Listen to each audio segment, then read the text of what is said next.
Sí.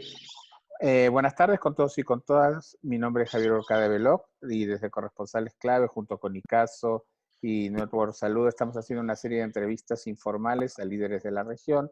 El día de hoy tenemos el placer de hablar con Alberto Nieves de AXI, director ejecutivo de AXI en Caracas, Venezuela, un activista con muchos años en el trabajo con las personas viviendo con VIH y SIDA, pero más preponderantemente en los últimos 5 años junto con la Red Venezolana de Personas con VIH, otros activistas dentro y fuera de Venezuela, empujando que tanto el Fondo Mundial para la Tuberculosis y la Malaria como otras organizaciones se ocuparan de la crisis sanitaria, alimentaria, política del país que estaba de alguna manera matando a muchas personas viviendo con VIH, SIDA y otras enfermedades. Entonces vamos a hablar un poquito de Venezuela porque no todo el mundo tiene por qué saber cómo andan las cosas respecto del VIH. Y nosotros trabajamos básicamente como activistas en VIH.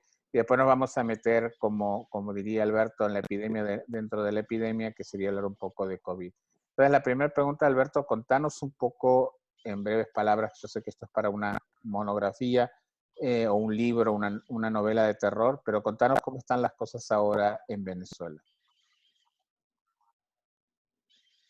Bueno, Javier, mil gracias por esta entrevista que es tan importante para nosotros y sobre todo para poder visibilizar la situación de las personas que vivimos con VIH en Venezuela.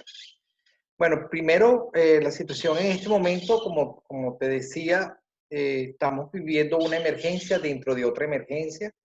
Nosotros desde el año 2016 venimos con una emergencia humanitaria compleja en Venezuela, que no es producto de un desastre natural, ni siquiera hay un conflicto, ni siquiera hay una guerra en el país, sino sencillamente es el producto de políticas erradas, de una administración, de una administración terrible de un Estado que ha influido negativamente en las personas y lamentablemente muchas muertes están ocurriendo en Venezuela por distintos factores. Venezuela, de acuerdo a unos estudios realizados por las mejores y reconocidas universidades en Venezuela, la población venezolana está padeciendo de un 80% de pobreza y muchas de esas personas están padeciendo hambre. Obviamente las personas que viven con VIH no escapan de esta situación. En Venezuela, como lo hemos venido informando y denunciando, la última compra que se realizó, por ejemplo, de medicamentos antirretrovirales que realizó el Estado venezolano fue en el 2016, en el primer trimestre del 2016. Desde entonces no ha habido compra de antirretrovirales. Nosotros hemos venido denunciando desde la Red Venezolana de Gente Positiva, que es una red nacional de personas con VIH de todo el país, y organizaciones de la sociedad civil. Hemos venido denunciando y haciendo alertas a nivel internacional para que nos ayuden, porque las personas estaban literalmente muriendo por falta de medicamentos antirretrovirales. Finalmente, gracias a la sociedad civil internacional que nos escucharon, entre esos tú, Javier, a quien agradecemos muchísimo porque tú inmediatamente escuchaste el clamor de nuestras voces, de nuestras denuncias, de nuestras quejas, te pusiste en contacto con nosotros junto con otros compañeros de la región y de otras partes del mundo, y entonces comenzaron a ayudarnos a realizar una acción urgente a nivel internacional. Lo primero que hicimos fue solicitarle una ayuda humanitaria al Fondo Global de Lucha contra el SIDA, Tuberculosis y Malaria. Nos respondieron 7 meses después y allí ellos nos dijeron que Venezuela no era un país prioritario porque tenemos ingresos medios altos que impiden que Venezuela no fuese elegido como un país prioritario para recibir ayuda humanitaria por parte del Fondo Global. Somos un país petrolero en aquel momento, en fin, entonces hicimos todo un trabajo de articulación donde tú trabajaste muchísimo haciendo un trabajo de incidencia a nivel internacional de alto nivel, con una diplomacia de alto nivel, y finalmente años después logramos contener una ayuda humanitaria, una donación especial, de excepción del Fondo Global que nos permitió tener medicamentos antirretrovirales. Ese medicamento es el TLD, tenofovir, dolutegravir y lamivudina, que es el combinado, y ese es realmente el único medicamento que tenemos en Venezuela. Este medicamento llegó a Venezuela a finales de 2018. Gracias a esa solicitud que hiciera el Fondo Global, le solicitó a sus socios, OPS y ONUCIDA, que realizaran un diagnóstico en Venezuela. Y ese diagnóstico logró una hoja de ruta que se llama Plan Maestro para la respuesta al VIH, tuberculosis y malaria en Venezuela desde la perspectiva de la salud pública, y es la única hoja de ruta en materia de salud pública que tenemos en Venezuela. El Plan Maestro, bueno, hemos estado incidiendo dentro del Plan Maestro para que se cumpla esa hoja de ruta. Realmente son cosas muy básicas, no logra resolver toda la situación. Sin embargo, es una hoja importante, un plan interesante, de manera de que logró comprometer al gobierno venezolano. De hecho, tiene el aval del gobierno venezolano de Nicolás Maduro, de manera de que se comprometa a responder a todos esos acuerdos establecidos en ese plan. Lamentablemente el gobierno venezolano hasta ahora ya tiene 1 año y medio el Plan Maestro implementándose. Lamentablemente el gobierno venezolano no ha cumplido con su promesa. Reconocemos el trabajo de aliados, por ejemplo, como ONUCIDA, como Organización Panamericana de la Salud, los reconocemos, la Sociedad Venezolana de Infectología, que es una sociedad médica de infectólogos en el país, que han hecho una acción importante, de hecho, acciones de incidencia dirigida a poder que se logre y se cumpla lo establecido en el Plan Maestro. Sin embargo, no ha sido nada fácil. Todo este trabajo que tenemos para que se logre cumplir el fondo, lo del Plan Maestro, ha sido bastante difícil. No ha sido nada fácil.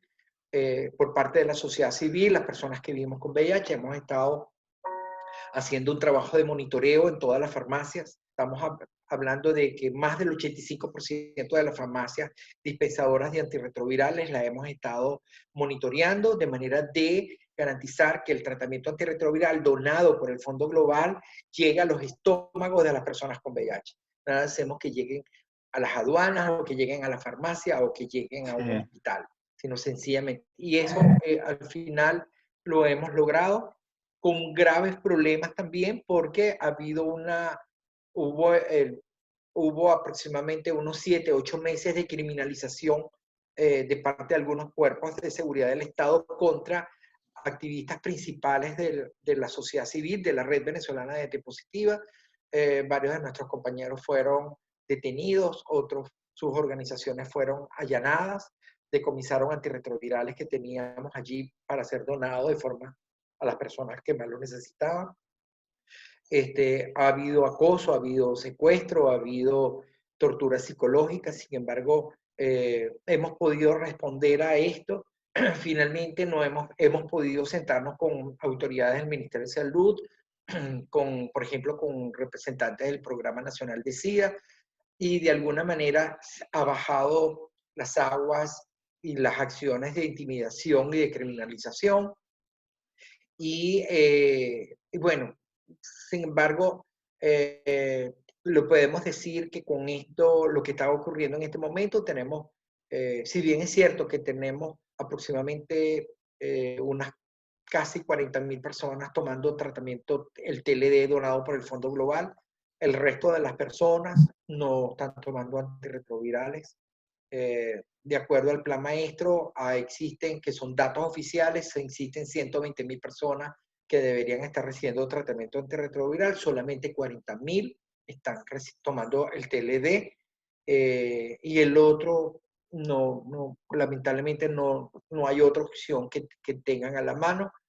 medicamentos que fueron donados por A4Aid, que fueron donados por el gobierno de Brasil y Haití, incluso medicamentos que fueron donados por organismos internacionales han llegado a Venezuela, han sido muy pocos y esos son los pocos medicamentos que nos quedan en Venezuela. Estamos hablando de que tenemos un 58% en este momento, hablando los últimos datos que tenemos ahorita para marzo, un 58% de desabastecimiento de los otros tipos de antirretrovirales. En Venezuela no se cuenta acá con reactivos de carga viral, ni conteo de CD4. Si usted se quiere realizar y saber su diagnóstico de VIH, no hay posibilidad porque no hay reactivos. La situación es bastante compleja.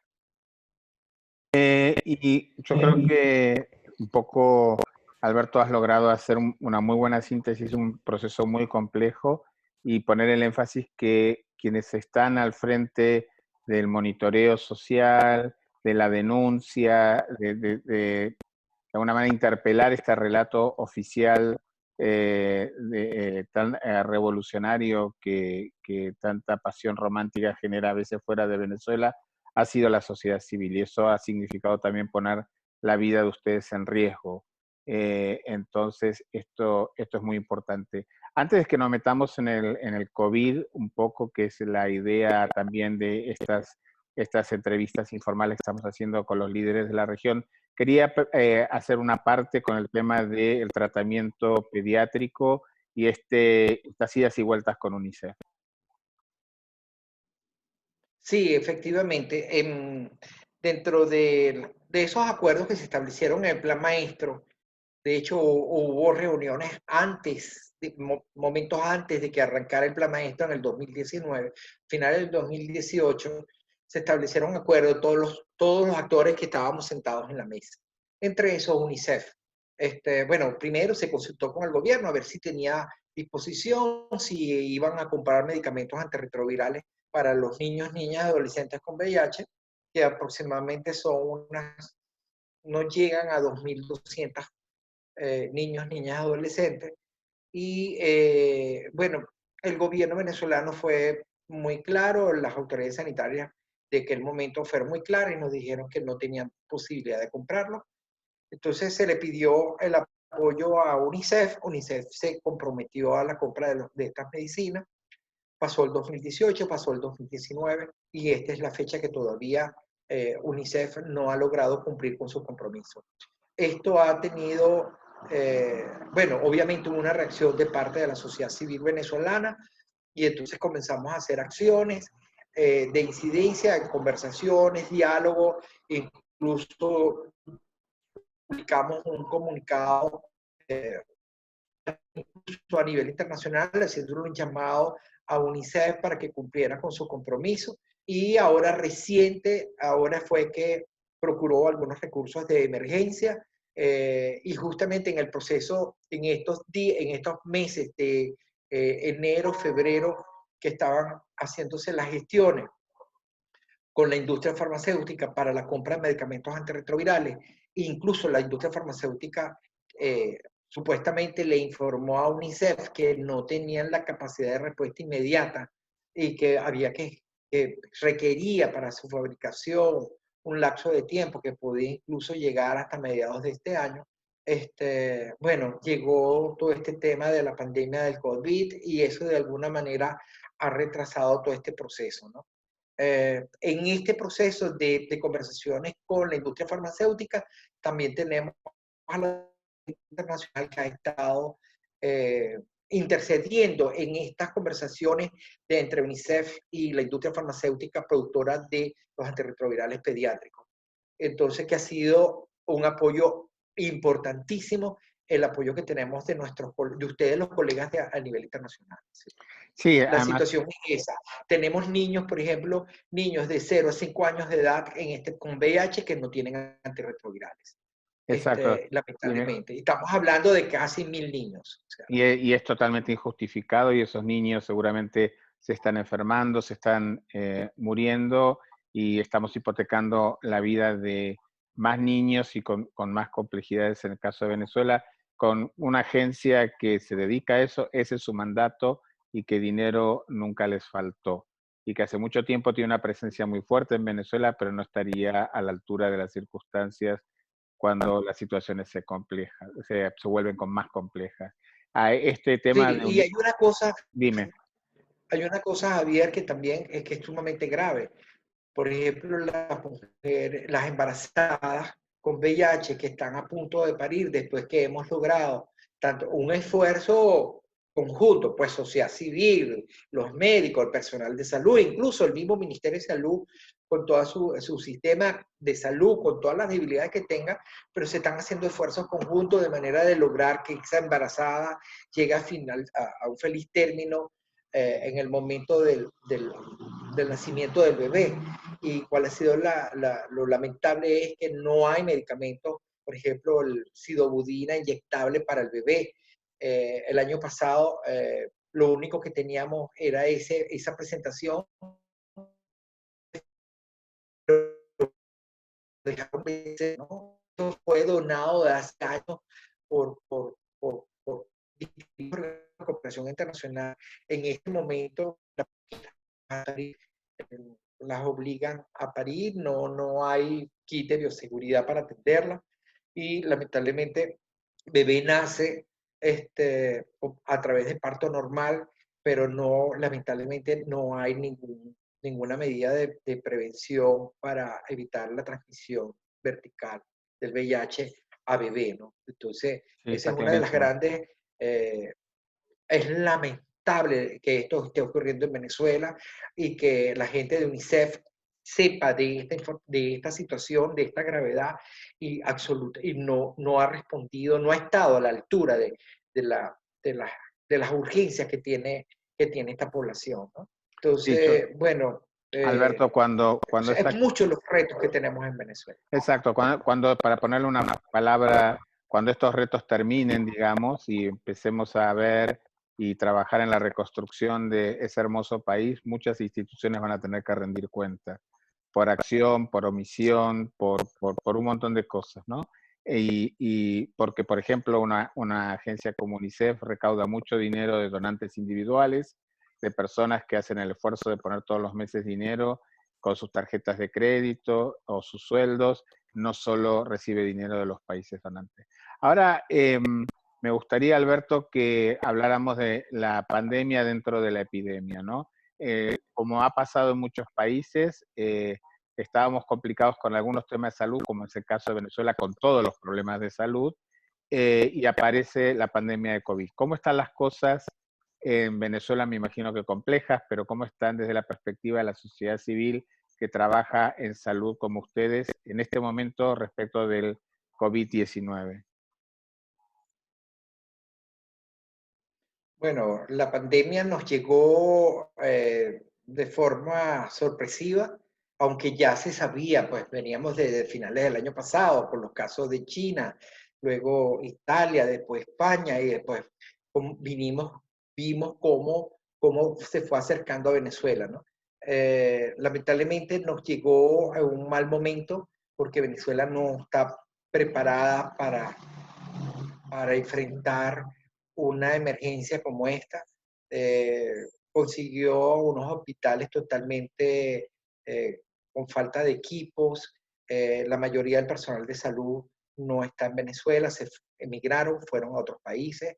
Eh, no hay las suficientes campañas oficiales para la prevención del COVID. Eh, bueno, todas las dificultades que tenemos, por ejemplo, que al igual que otros países, igual en Venezuela, el tema de la falta de mascarillas, de tapabocas, de guantes, uso de gel antibacterial o geles con alcohol superior al 70%. En fin, todos esos problemas que tienen otros países, nosotros también lo estamos padeciendo, sin embargo, con mucho más, con más impacto negativo. Obviamente, el gobierno venezolano respondió para nosotros de una forma tardía, sin embargo, bueno, en este momento estamos en una cuarentena y lo que sí nos preocupa es que las voces que se escuchan, las voces oficiales, no son precisamente las voces de las autoridades sanitarias. Y entonces eso es lo que nos preocupa porque la voz de la salud pública no está, la población no la ve, se escuchan otras voces de poder, otras voces, incluso hemos observado, de acuerdo a algunos reportes y de acuerdo a lo que se ve en las redes sociales, han habido algunas situaciones de agresión con las personas, por ejemplo, cuando no usan tapaboca. Bueno, esas son las informaciones que maneja la Organización Social Cívico Trabajo. Obviamente, por instrucciones, recomendaciones de la Red Venezolana de Gente Positiva, todo el mundo en sus casas en cuarentena. Sin embargo, estamos haciendo asistencia y asesoría a las personas, tanto a las personas con VIH como a los familiares, a través de redes sociales. También estamos utilizando el internet, las llamadas, el celular, pero también todo esto se está realizando en un contexto muy difícil porque tenemos suspensión de servicio eléctrico, sobre todo en el interior del país, la falta de agua en los hospitales públicos es una cosa, o sea, eso se venía arrastrando de hace años. Sin embargo, ahora que se requiere el constante lavado de manos y el tener una higiene y una salubridad en los distintos espacios, eso lamentablemente en Venezuela no está ocurriendo porque hay una escasez de agua total. El tema de los teléfonos, de las comunicaciones constantemente se caen. Y sobre todo, mucho más agresivo, esa crisis de suspensión de servicios básicos en el interior del país se recrudece.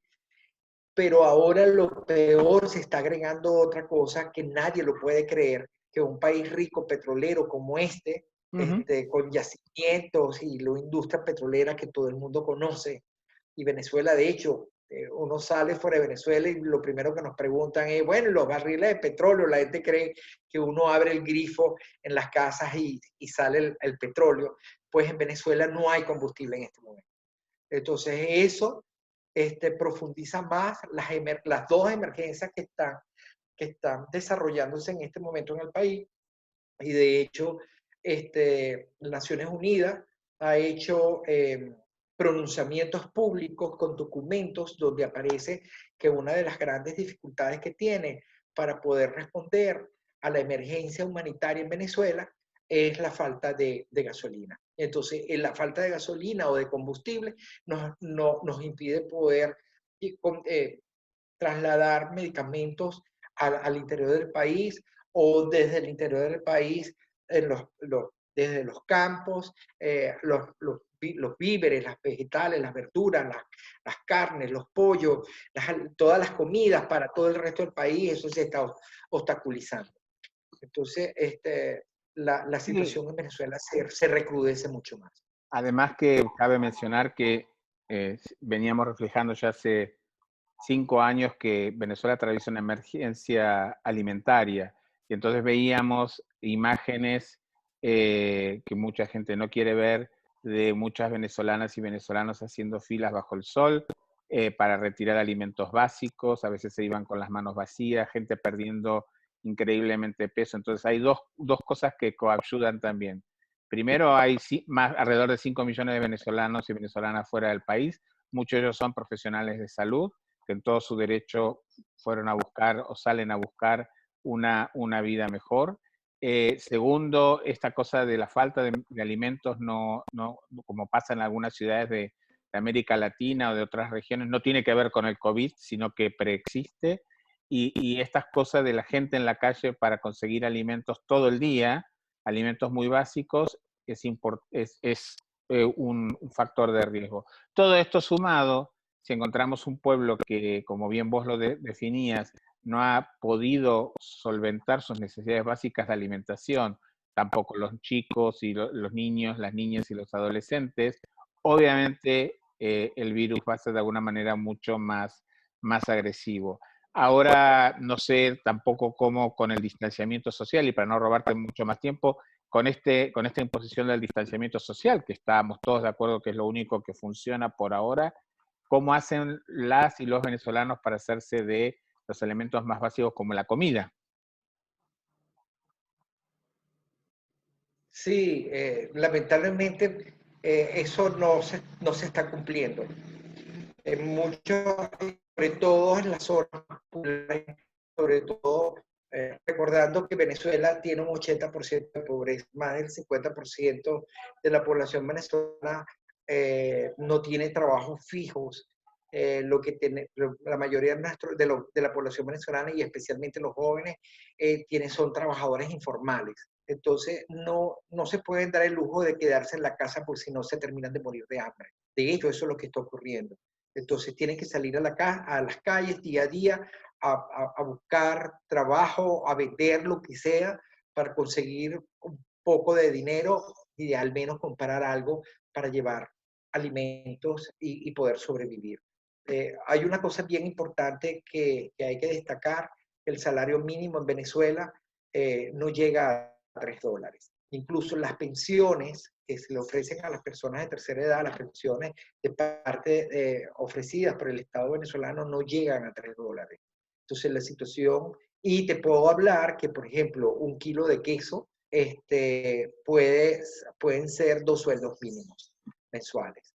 Entonces es un poco para que vean cómo es el contraste, ¿no? De un cartón de huevos, para que lo puedan ver, puede costar un sueldo aproximadamente unos $4 y el sueldo mínimo es menos de $3.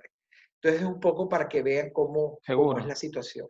Y el distanciamiento social no le permite a muchas personas hacer otros pequeños trabajos que de alguna manera les permitían completar la canasta, un poco más de dinero que los sueldos mínimos para hacer trabajo. Entonces, estamos observando también en las calles, por ejemplo, estamos observando en las calles que la gente, o sea, eso venía ocurriendo hace tiempo, pero ahora lo vemos con mayor profundidad, pues gente buscando en las bolsas de basura para poder comer. Claro. Y eso lo estamos viendo.